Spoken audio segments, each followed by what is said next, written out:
Good morning students, welcome to this class 3, English 1, chapter 26. We shall study about avoidable dangers. हम खतरे से कैसे बच सकते हैं। बच्चों, हमारे दैनिक जीवन में ऐसे बहुत सारे दुर्घटनाएं हैं जो हमारे ही लापरवाही के कारण होती हैं। यदि हम सही नियमों का पालन करें तो हम इन दुर्घटनाओं से दूर रह सकते हैं। आइए बच्चों, हम हमारे टेक्स्ट बुक के माध्यम से हम दुर्घटनाओं से बचने के लिए हम कुछ नियमों का भी हम उनके बारे में पढ़ाई करें। Chapter 26 Avoidable Dangers. Accidents takes place because people are careless. If we are careful, many accidents can be avoided. लोगों की लापरवाही से ही दुर्घटनाएं होती है। यदि हम सावधानी से काम करें तो बहुत सी दुर्घटनाओं से हम बच सकते हैं। Often small children play with knives, blades and rusty iron pieces. These are not toys to play with. If children are not careful, these can cause cuts and wounds. हमेशा छोटे बच्चे चाकू, ब्लेड और जंग लगे लोहे के टुकड़े से खेलते हैं। यह सब खेलने की वस्तु या खिलौना नहीं है। यदि बच्चे सावधानी से काम नहीं करते तो ये सभी चीज़ों से हमारे अंग कट और घाव का कारण बन सकते हैं। Once a small boy took his father's gun to play with. While playing, he pulled the trigger. It hit another boy and he died. एक बार एक छोटा लड़का अपना पापा का बंदूक खेलने के लिए ले गया। जब वह खेल रहा था, वह बंदूक का ट्रिगर खींच दिया। वह दूसरे लड़के को चोट लगी और वह तुरंत मर गया। Some children put marbles, coins, pins, nails and other dangerous things in their mouth, nose and ears. The mouth is meant for eating food and not for playing. The nose is meant for smelling and breathing. The ears for hearing. A pin, if swallowed, will pierce into any part through which food passes.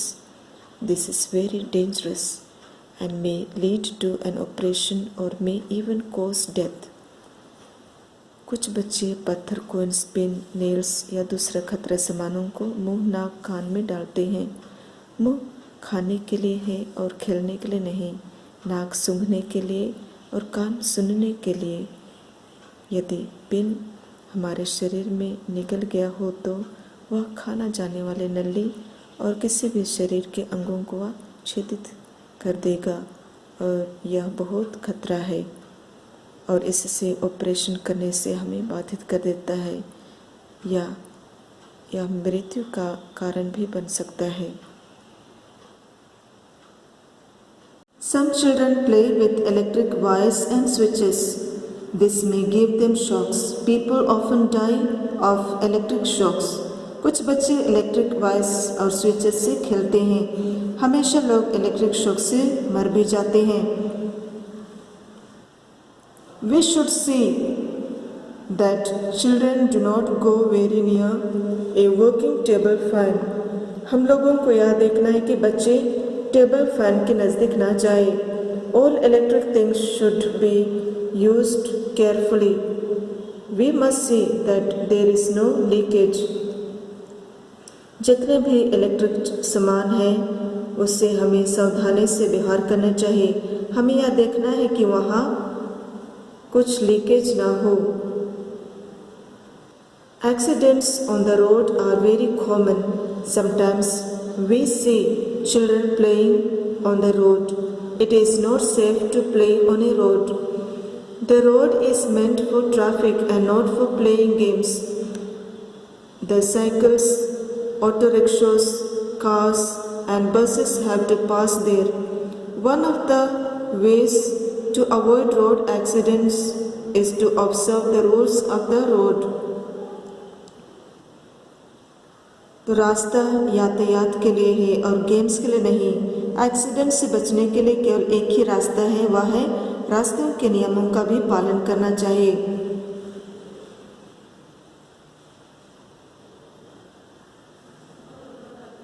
All should be careful when crossing roads. We must look around to see that there are no vehicles coming from both sides. In big cities, when the traffic is heavy, places are marked for people to cross. There is either a traffic signal or a traffic police to control such crowded places. They are to direct you as to when you should cross the road.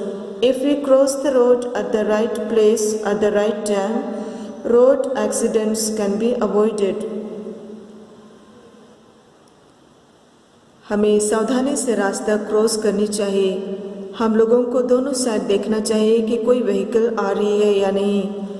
बड़े शहरों में जहाँ यातायात बहुत ज़्यादा होती है वहाँ लोगों को क्रॉस करने के लिए साइन बोर्ड लगा रहता है।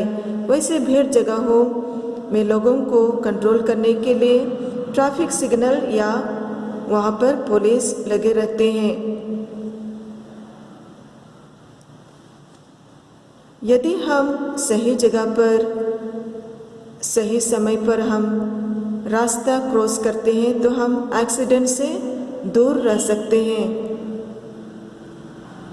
We should not allow children to play with fire or go close to it. हमें बच्चों को आग से खेलने के लिए मना करना चाहिए और आग के नज़दीक में जाने से उन्हें अलाउ नहीं करना चाहिए। If they are not careful, they may get burnt or their clothes may catch fire. यदि वे सावधानी नहीं रखते हैं तो उनके कपड़े में आग पकड़ सकता है और वे जल सकते हैं। Parents and other elderly people should see that the children do not handle such dangerous things. Parents और बुजुर्ग लोगों को यह देखना चाहिए कि बच्चे उस खतरनाक चीज़ों का इस्तेमाल ना करें। Children should be told to avoid touching or playing with dangerous things. बच्चों को भी यह बताना जरूरी है कि खतरनाक चीज़ों को छूना या उससे इस्तेमाल या खेलना बहुत ही खतरनाक चीज़ है। बच्चों, इस प्रकार हम लोगों का यह लेसन समाप्त होता है। Thank you.